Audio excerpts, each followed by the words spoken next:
How many of you want to be on a winning team? How many of you want to have your team wake up every day, come to work, and feel like they are part of a winning team? Or do you want them to feel like, through your language, they are losers and nothing's ever going to be good enough? The landscape of business is changing radically. Yet leadership is being taught the same old way it's always been taught. When the world is changing, it's time to bring our leadership styles along for the ride. Thanks to cutting edge neuroscience, we now have access to new tools and new language that inspires action, collaboration, and innovation in the modern workplace. I started this podcast to bring you the best of these cutting edge tools, exercises, best practices, and modern leadership strategies every single week. Whether you're a company leader, a corporate visionary, or an entrepreneur, this show gives you new insights into the neuroscience and language of leadership, as well as practical steps and tips you can take back to the office so you can lead your team in a powerful way, keeping your people happy and engaged while achieving your biggest goals. Because no one has ever changed the world by doing things the way they've always been done. I'm your host, Jen Thornton. I'm a talent strategist, an executive coach, speaker, and the founder of 304 Coaching. Now let's fix leadership. On today's episode of Let's Fix Leadership, we're going to talk about how language creates the mindset of winning or the mindset of losing. And today is going to be a great example of the work is the same, but the language creates different ways of thinking and different mindsets. And there is so much out there around leadership where the work is actually the same, but the language we use creates two different worlds in which that work is being done.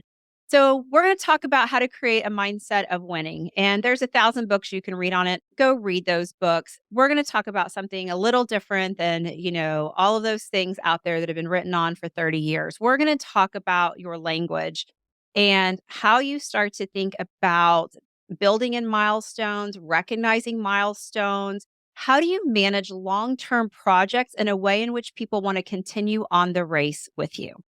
Many of you, as leaders, as executives, as directors, managers, whatever role you are in your current space, oftentimes you are responsible for putting together some long-range planning. And that could be a 6-month project, a 12-month project. It could be a 3 or 5-year projects. When I'm coaching executives, oftentimes we are talking about 3 to 5-year projects of where they're taking an organization and how to get them there, and the mindset of getting an organization to all march forward to something that could be 3 to 5 years in the making. That's not easy. But again, the work is the same. Whether you're leading a 6-month project or a 5-year project, how you use your language will create the sense of winning or the sense of losing. So let's talk more about that. All projects that are longer term in range are going to have milestones or, those pauses or those, we get this done and then we go on to the next and the next and the next. I would say that most leaders, when I start coaching them, are so worried about what's next is that they never worry about where we are or what we just accomplished. And they just jump to the next. So they're in that meeting, that meeting we've all been in that's so painful that, if there's a big project and multiple departments are touching it, everyone gets in there and everyone has to give their update, their department update, and no one's paying attention. Everyone's just rolling their eyes. We all been in that meeting. I don't need to describe it to you because we all got some trauma around that. But here's what happens is we just report the news and then we start to talk about what's next or what's going on or how someone else is going to get that next done. Here's what we're not doing that often, and that is celebrating the wins and making sure someone feels like they have crossed a finish line. Now, this is a long race. There are many, many finish lines to get to the final race. But if we're not celebrating those wins along the way, then the mindset is this is hard. This is difficult. We're never going to get there. All we're worried about is what's next. And there's never this sense of I won. And I want you to have a team that feels like, man, when I work for this leader, I am a winner. Every single day, I'm winning in some way because that creates evidence of success. And we all know the more success we have, the more success that gets built on top of that. Now, this isn't about the woo woo, giving everyone a participation trophy. I don't want you guys to think about it that way. I want you to think about your language and how your language either makes people feel like they're part of a winning team or makes them feel like they're part of a losing team. And again, the work is the same. The milestones are the same. The what you have to get done is the same. The actions, the task, all of those little details that are in that spreadsheet, all of that is the same. But how we use our language creates two different worlds. So when someone is making progress, you want to say, hey, I see the progress in this. Congratulations. I appreciate this progress. You're really close to the newest finish line, and leave it at that. It's hard to leave it at that though. You want, and if you listen to what I just said, I kind of wanted to add too, because it's human nature. You want to talk about what's next. But I want you to learn how to pause and say, I like where you're at. I like what you've done. You won today. You've gotten it all done for what you needed to do today. Go home and feel like a winner. Congratulations. And leave it at that. Let's take a quick break from the conversation. Does your company need to prepare those upcoming leaders to take the reign? To learn more about our leadership academies and our coaching, and to see if your company is a good fit for our transformation programs, visit 304coaching.com. Now, the next morning, you can say, hey, let's talk about what's next. And you can start that race again, but let someone take a breath. Let someone really enjoy completing something before you throw something else on their plate, because that's creating neural pathways. It's creating this neural pathway that when I finish something, I can take a 1-second breath, because oftentimes we don't even give each other a 1-second breath. I can appreciate what I've accomplished. My boss sees that I've accomplished it. Everyone's excited. And guess what? Now I'm excited to do it again. I have evidence that I can take these tasks, these projects, and I can get them over the finish line over and over and over again. I can do this. And that creates this mental mindset of I'm able to accomplish things. I'm able to do things. Now, the flip side is, and what happens again, because we're running fast and we don't have enough time and we're always worried about productivity and we don't have enough people and too much work and all those things that we love to talk about.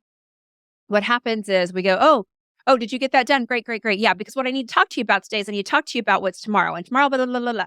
And we just keep running. And because we carry that anxiety, we pass that anxiety and that stress and that urgency onto our teams. And we do that through our language. And so really listen to yourself as you go through your, next few days. If you're listening to this during the week and it's in the morning, listen to yourself when you get to work today, or listen to yourself tomorrow morning, and start to recognize, are you allowing someone to celebrate what they've accomplished before you throw more on them?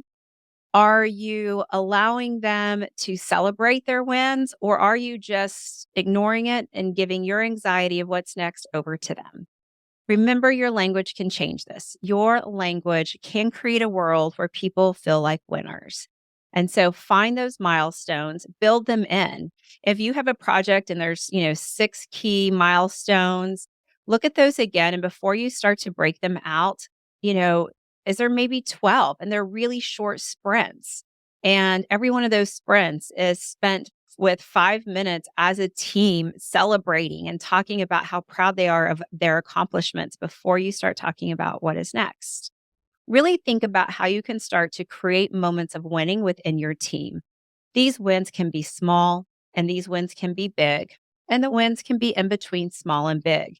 But the more opportunities you find for your team to win and for you to verbally say, great job, I'm glad you completed that, I'm impressed with what you've done, good job, any of those things, the more you say it, the more someone's going to feel like they're part of a winning team, that you see them as a winner. And that's how you keep people engaged. That's how you keep people on your team.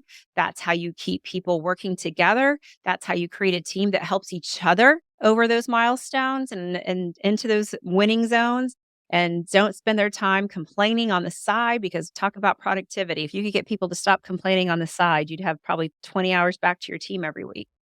And really thinking about how to create this environment where people are winners.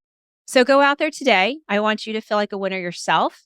Don't forget to make milestones for yourself as a winner, but also find as many opportunities as you can for your team to be winners. Celebrate those times, talk about them, post them, give them names, whatever it takes. But use your language to create a winning mindset and so that your team feels like they're a winner every single day. Thanks for listening to Let's Fix Leadership. By hanging out with me today, you're already on your path. If you're looking to learn more and to see if your company is a good fit for our coaching and leadership education, then hey, visit 304coaching.com. If you got value out of this podcast, share it with a friend. And it would mean the world to me if you would leave a thoughtful review and a rating on iTunes. Thanks again for listening, and I appreciate your work in fixing leadership.